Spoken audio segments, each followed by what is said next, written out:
जय माता दी दोस्तों।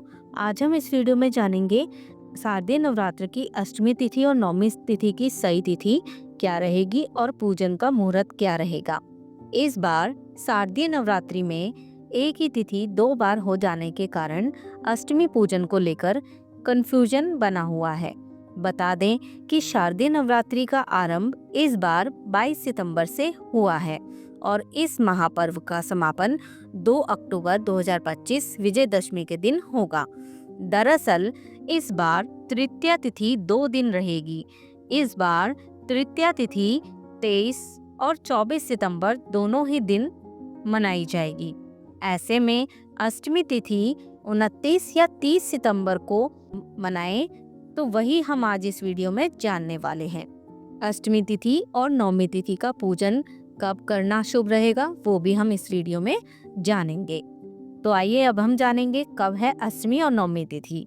पंचांग के अनुसार अष्टमी तिथि का आरंभ 29 सितंबर को शाम के समय 4:32 पर होगा और 30 सितंबर को शाम में 6:07 तक अष्टमी तिथि रहेगी।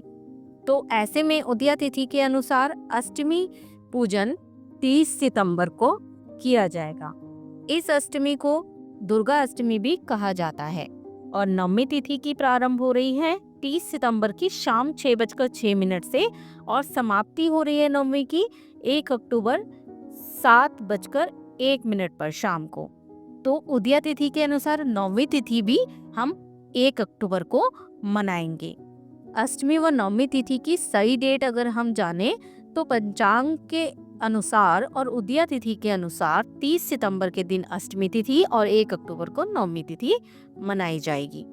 अब हम जानेंगे महाअष्टमी और नवमी पर क्या करें। महाअष्टमी या दुर्गा अष्टमी के दिन माँ दुर्गा के स्वरूप महागौरी की पूजा की जाती है। हालांकि इस दिन ही कई लोग इस दिन हवन करके कन्या पूजन करते हैं। जिनके घर में अष्टमी पूजन किया जाता है वह सप्तमी के दिन उपवास रखकर अष्टमी में कन्या पूजन के बाद व्रत का पारण करते हैं और जिन लोगों के घर में नवमी का पूजन होता है वह अष्टमी तिथि के दिन व्रत रखकर नवमी तिथि में ही कन्या पूजन कर लेते हैं। पूजा विधि इस प्रकार रहेगी।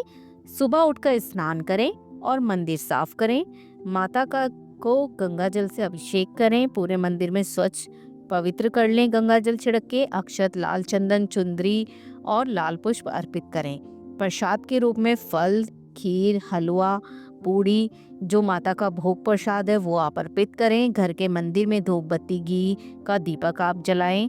दुर्गा सप्तशती का पाठ अगर आप पढ़ते आ रहे हैं तो उसको पूरा करें और दुर्गा चालीसा का पाठ जरूर करें। हवन पूजा करें और पान के पत्ते पर कपूर रखकर माता को भोग अर्पित करें। हवन में इसका भोग जरूर अर्पित करें। अगर आपने डेली किया है तो बहुत अच्छी बात है और अगर लास्ट के दिन अगर आप करते हैं तो इसका भी कई गुना फल हमें मिलता है और माता बहुत प्रसन्न होती हैं इस भोग से। अंत में क्षमा प्रार्थना करें। मुहूर्त रहेगा अष्टमी तिथि का अभिजीत मुहूर्त हमें मिल रहा है 11:47 से 12:35 तक और नवमी तिथि पर हमें रवि योग मिल रहा है जिसमें हमें 8:06 से सुबह से 6:15 तक 2 अक्टूबर तक हमें नवमी तिथि का योग हमें मिल रहा है। तो इस समय में हम अपना कन्या पूजन आराम से कर सकते हैं। कन्या पूजन का महत्व क्या रहता है हमारे जीवन में। नवरात्रि की पूजा बिना कन्या पूजन के अधूरी मानी जाती है। तो नवरात्रि के 9 दिन में किसी भी दिन कन्या पूजन की जा सकती है। वहीं अष्टमी और नवमी तिथि के दिन कन्या पूजन करना बेहद शुभ माना जाता है। धार्मिक मान्यताओं के अनुसार 10 वर्ष तक की कन्याओं की पूजा करना अति पुण्यदायक माना जाता है। कन्याओं के साथ एक बालक की भैरव बाबा के रूप में भी पूजा की जाती है। 9 कन्याओं और एक बालक की पूजा करना शुभ माना जाता है।